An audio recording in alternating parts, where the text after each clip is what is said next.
कौन कौन भगवान से प्यार करता है? सब उठा देंगे हाथ ना। ईमानदारी से सच्चा प्यार कौन कौन करता है?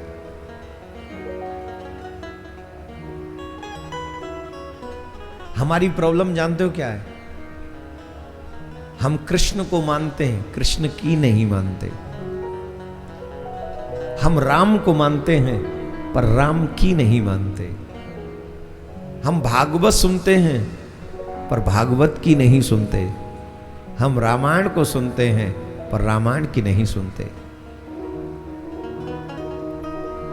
उन लोगों में एक विशेष गुण है, वो अपने खुदा को मानते हैं और खुदा की मानते हैं।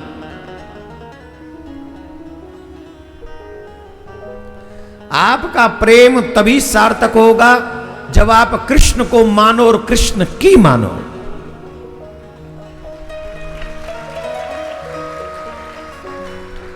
जब तक आप कृष्ण की नहीं मानोगे बात नहीं बनेगी। कहते तो हम धर्मात्मा हैं और करते मनमानी हैं। हम धर्म का अर्थ भी अपने अनुसार करते हैं। आप कहेंगे कैसे करते? हम तो नहीं करते। करते हैं साहब।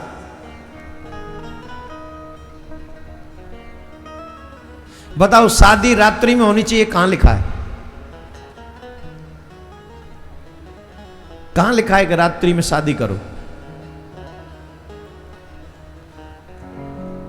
और मान लो कि हम रात्रि में शादी करें, होटलों में शादी करें, जिन होटलों में मांस खाया जा रहा है, जीव हत्या हो रही है, मदिरा पान हो रहा है, हर 2 नंबर का काम होटलों में होता है, वहां हम अपनी बेटी के लिए वेद मंत्रों का उच्चारण करवा रहे हैं। बताइए कैसा बेटी का घर बसेगा? यह हिंदुओं को सोचनी चाहिए बात। पहला फोकस इस बात का होना चाहिए कि हमारी बच्ची की भामर गोधूली बेला में पड़े, सूर्य के रहते रहते हमारी बच्ची की भामर पड़ जाए। और दूसरा विषय यह होना चाहिए कि मेरी बेटी का विवाह पवित्र स्थान पर होना चाहिए, जहां वेदों का सम्मान बढ़ता हो, ऐसी जगह पे।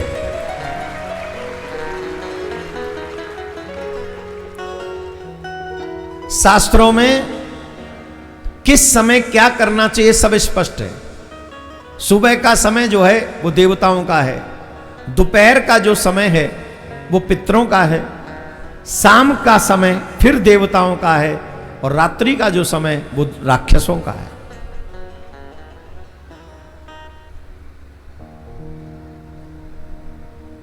मेरे कहने का मतलब समझने का प्रयास कर रहे हो कि नहीं कर रहे हो? नहीं कर रहे?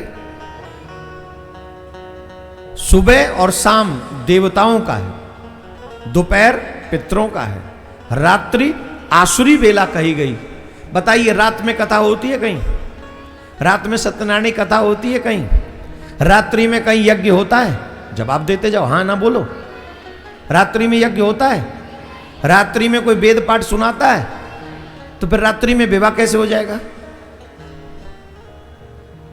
नामकरण संस्कार होता है रात में?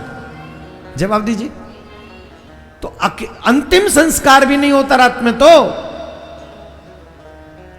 तो एकमात्र विवाह संस्कार आप रात्रि में कर रहे हो। मेरी बात को सिर्फ शिक्षा की दृष्टि से सुनना।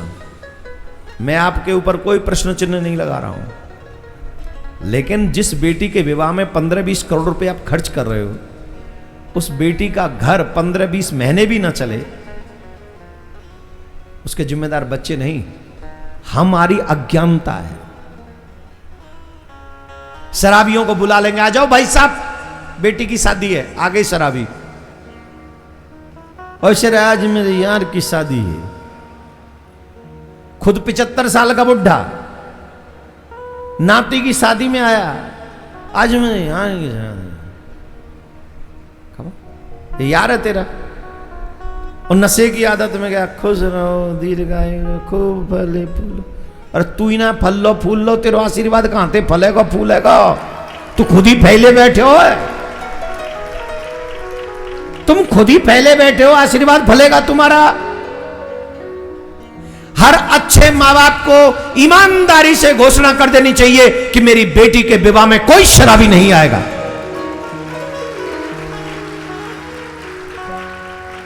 अरे तुम्हें शादी के बाद दे दो ना रिसेप्शन, तुम्हें पिलाना खिलाना कुछ करना है तो बाद में मरो, कौन रोक रहा?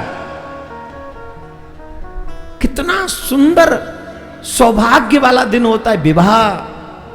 उसमें शराबी आ रहे हैं, मांसाहारी आ रहे हैं, उसमें अटोरी आ रहे हैं, सटोरी आ रहे हैं। अरे राम राम राम। रात्रि में विवाह करवा रहे हो, जहाँ जुआलय होता है, शराबालय होता है, वैश्यालय होता है, होटलों में, वहां जाके तुम जो है अपनी बेटी का विवाह करवा रहे हो, वहां वेद मंत्रों का उच्चारण करवा रहे हो, रात्रि में अग्नि प्रज्वलित करवा रहे हो। कैसे बच्चों का विवाह अच्छे से हो जाएगा? हमको बताइए कोई, आइए शास्त्रज्ञ आप लोग अगर हैं तो। बाजा बजाए 2 घंटा, डीजे बजाए 5 घंटा, और पंडित जी से कहे पंडित जी थोड़ी जल्दी करो, डीजे वाले पे ही करवा ले भैया, पंडित जी की जरूरत कहां है? देखो, आपसे हाथ जोड़ के हम प्रार्थना, हमारा कोई विषय, हम तो विवाह करवाते नहीं, हमन तो आज तक को ब्याह करवाया नहीं और न करवा में।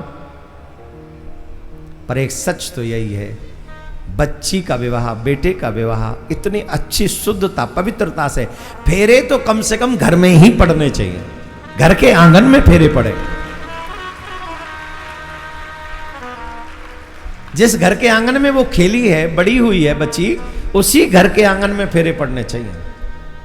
अगर वो संभव न हो पाए तो किसी तीर्थ में जाके विवाह करो, होटल में नहीं, किसी मंदिर में करो, वृंदावन में करो, बरसाने में करो, हरिद्वार में करो, काशी में करो, कहीं ऐसी अच्छी जगह ले जाओ।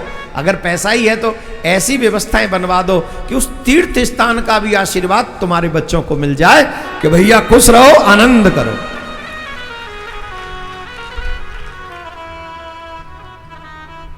हम लोग धर्म को अपने मुताबिक नहीं चला सकते। धर्म बहुत सूक्ष्म है उसका वर्णन, लेकिन उसे जानने से ही धर्म की बातें हम समझ में आएंगी। अब देखो कितने लोग हैं 6 दिन कितने लोग ऐसे बोलते हैं मंगलवार वाले दिन में हाथ नहीं लगाता, लहसुन प्याज भी नहीं खाता। क्यों? अरे राम राम राम, मैं मंगलवार का व्रत रखता हूँ, जय जय जय हनुमान गोसाई कृपा करो, गुरुदेव के नाही संकट कटे मिटे सब पीरा, जो सुमेरे भूत प्रताप निकट नहीं भूत। मंगलवार वाले दिन शुद्ध वैष्णव 100% विदाउट प्याज लहसुन। और बुधवार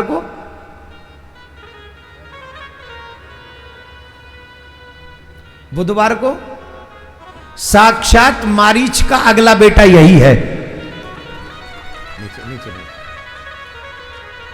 शराब पिलवा लो, मांस खिलवा लो, घुमवा लो, जुआ खिलवा, हर काम करवा लो बुधवार के दिन, बस मंगलवार वाले दिन नहीं करेगा। अब ये कौन सा धर्म है? किसने बताया? ये धर्म कहां से आया? इसे हम धर्म कहेंगे? ये धर्म नहीं है। हनुमान जी मंगलवार को भी देख रहे हैं, हनुमान जी बुधवार को भी देख रहे हैं, हनुमान जी शनिवार को भी देख रहे हैं, हनुमान जी हर बार को देख रहे हैं, हनुमान जी तब भी देख रहे हैं जब तुम सो गए हो, तब भी तुम्हें देख रहे हैं, मेरा भक्त सो रहा है, इसकी रक्षा मुझे करनी है। किसी भी समय, किसी भी दिन ऐसी स्थिति मत बनाओ कि हनुमान जी तुम्हें देखें तो तुम पे संकोच आ जाए कि ये मेरा भक्त है, राम जी तुम्हें देखे तो ये मेरा भक्त है। उन्हें लज्जा नहीं आनी चाहिए तुम्हारे ऊपर, इसलिए अच्छे बनो, यही धर्म सिखाता है। अगर भगवान के भक्त हो तो इस बात को सीखो। बताइए भगवान का प्रादुर्भाव किसके लिए हुआ? हम लोग, आज मैं उस जगह गया था जहां पे दानवीर शीश के दानी ने सुबह मैं गया वहां, तो मैं बिना बताए गया। अगर मैं कल बता दे जाता तो आधे से ज्यादा लोग वहीं मिलते, हालांकि फिर भी कुछ मिल गए वहां, कुछ फिर भी मिल गए, पर मैं वहाँ सुबह दर्शन करने के लिए गया जहाँ बब्बरीक जी ने अपने सर का दान किया और उस पीपल के वृक्ष का भी दर्शन किया, जिस पीपल के वृक्ष के पत्तों को बब्बरीक जी ने एक ही बाण से छेद के ठाकुर जी के चरण तक, क्योंकि ठाकुर जी, हमारे ठाकुर जी बड़े वैसे हैं ना, टेढ़े, एक पीपल के पत्ते को पैर के नीचे रख लिया था, वो बाण वहां भी पहुंच गया था। हटाओ, ठाकुर जी समझ गए थे एक ही दिन नहीं, एक ही क्षण में ये सुपड़ा साफ कर देगा सबका। तो कुछ लोग तो लास्ट में जैसे होता ना, फाइनल होगा, सेमीफाइनल, फाइनल, तो कुछ लोग तो लास्ट तक आएंगे और ये एक ही दिन में खत्म कर देगा, तो कुछ तो रह जाएंगे। तो उन्होंने कहा भाई तू एक काम कर, यहीं रहने दे। अरे मैं तो महाभारत का युद्ध देख रहा हूँ, चल यहाँ लग जा, महाभारत का पूरा युद्ध देख। और शीश का दान लिया श्री बब्बरीक जी से। आज उस पवित्र स्थान पर हम गए, हमने उनसे भी प्रार्थना की, मैं श्याम सुंदर का दीवाना हूँ, मैं कृष्ण का दीवाना हूँ, मैं गोविंद का दीवाना हूँ, और आप भी श्याम के दीवाने हो, इसीलिए भगवान ने अपना नाम आपको दिया है।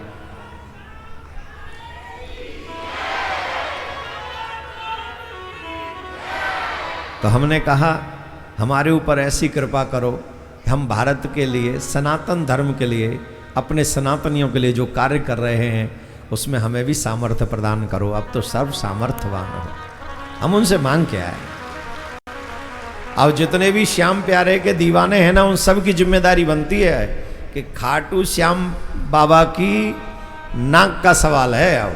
अब हम सबको एक साथ खड़े होकर, एक स्वर में खड़े होकर अपने धर्म की रक्षा के लिए, अपने स्वार्थ, अपनी मैं, अपना ईगो सब छोड़कर ऐसा कार्य करें जैसे हमारे कन्हैया का भी कार्य सिद्ध हो और खाटू श्याम बाबा भी कहें कि मेरे भक्त आज भी इस कार्य में लगे हुए हैं। बोलो राधे राधे।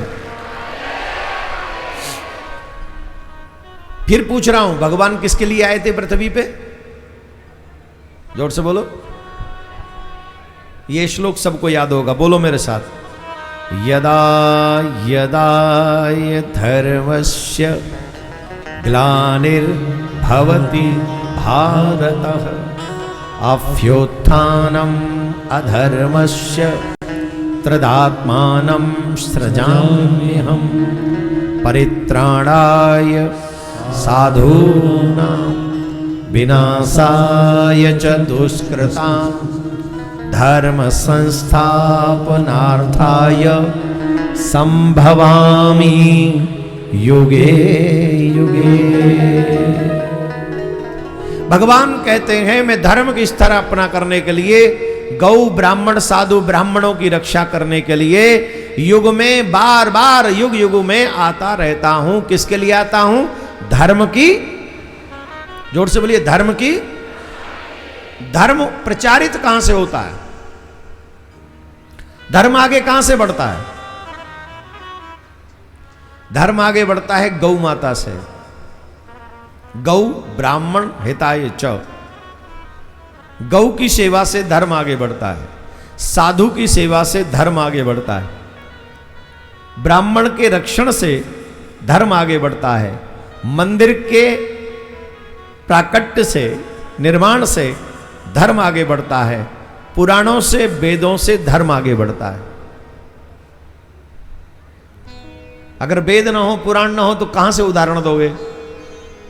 मंदिर ना हो तो कैसे समझोगे कि ठाकुर जी टेढ़ी टांग वाला था, कि धनुषधारी था, कि गदाधारी था? विद्वान ब्राह्मण साधु संत ना हो तो पुराणों की भाषा को हम तक पहुंचाएगा कौन? गौ माता ना हो तो गौ की सेवा करने से वैतरणी नदी से पार हो जाते हैं, ऐसा गरुड़ पुराण में लिखा हुआ है। वैतरणी सबको पार करनी ही है। जब हम मरेंगे, जब हमारा शरीर छूटेगा तो वैतरणी हमें पार, एवरीवन, जितने भी लोग जाएंगे उन सबको वैतरणी पार करनी है। और वैतरणी पार ऐसे नहीं होगी। जो लोग गौ की सेवा नहीं करेंगे वो अटक जाएंगे वैतरणी में। अभी आज की कथा में आएगा राजा नरक का चरित्र, उसमें पता चलता है। और नरकों के वर्णन में ये आता है कि हमें गौ की सेवा क्यों करनी चाहिए। वैतरणी नदी पे जब जाते हैं तो वैतरणी नदी में गाय मिलती है भक्तों को, सेवकों को, जो स्वामी सेवक हैं, कृष्ण भक्त हैं। तो गौ माता, इसीलिए हमारे यहाँ गौदान का रखते भाव, ये जीवन में कम से कम एक बार गौदान अवश्य करना चाहिए। और गौदान भी बड़े अच्छे ढंग से करने चाहिए, सिर्फ फॉर्मेलिटी ना करे। कई लोग तो ऐसे बड़ी बूढ़ी गाय दे देते हैं जो बेचारी वो जाके खुद गैया ना पता कि मैं कहाँ से आई हूँ। ऐसा नहीं, हष्ट पुष्ट दूध देने वाली बछड़ा वाली गाय दान देनी चाहिए। और बड़े अच्छे, फिर क्या होगा, वही गाय बैतरणी नदी के तट पे मिलती है, जब उसकी हम पूंछ पकड़ लेते हैं वो हमें पार लगवा देती है। ये गरुड़ पुराण में स्पष्ट लिखा है, ये हमारा वाक्य नहीं है। आपको अगर हमारी बात पे विश्वास ना हो तो गरुड़ पुराण पढ़िए और उसमें ये मिल जाएगा। उसमें कई प्रकार की गौ का वर्णन है। गौदान, श्यामा गौ के दान का क्या फल है और वत्स के दान का क्या फल है, बहुत विस्तार से उसमें वर्णन किया गया, अद्भुत तरीके से किया गया। लेकिन अभी समय का अभाव है इसलिए पूरा नहीं कह सकते। बोलो राधे राधे। तो गौदान अवश्य करना चाहिए। अब बताइए, हमारे देश में गौ सुरक्षित हैं? हमको जवाब दे दीजिए, गौ सुरक्षित हैं? गौ से ज्यादा कुत्ते सुरक्षित हैं। भगवान श्री कृष्ण धर्म की रक्षा के लिए आते हैं धराधाम पे, और हम सब भगवान के भक्त हैं।